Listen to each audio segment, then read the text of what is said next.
Hi there. Good morning. Welcome here to the Prog Monster. My name is Murph. I am the host of this show. So we're here on day number 22 of my 30 favorite spring albums. These are albums that came out in the springtime between March 20th and June the 20th.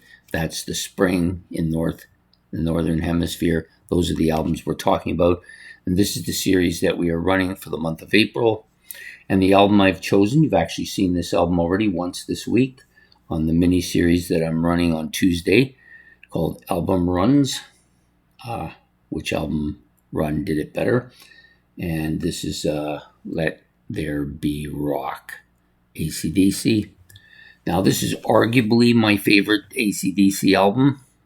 It has risen to the cream in the crop barrel for AC/DC for me. I quite like this. There's an energy about this album. Not that any of the other AC/DC albums don't have an energy similar, but this one I think really typifies that AC/DC sound. There's only 8 track. This, of course, produced by Vanda and Young. George Young, that is, the older brother of Angus and Malcolm Young. So you've got basically 8 tracks on this album. It's got that typical rock and roll flavor that AC/DC is known for.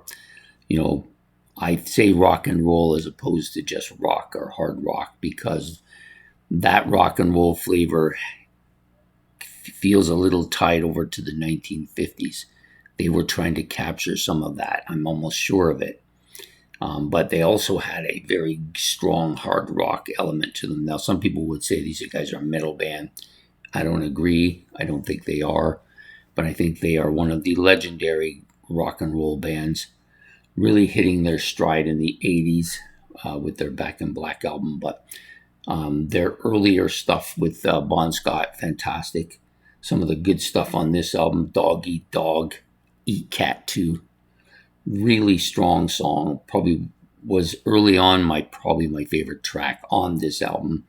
Let There Be Rock, another heavy song. Bad Boy Boogie, really classic sound.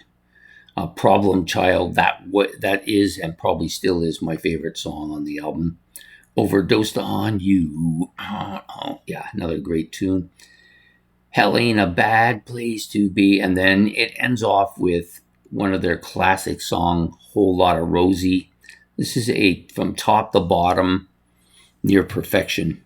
And it never really wears out on me, this album. Of all the other AC/DC albums, sometimes go through a bit of a wear out period. This one never quite gets there.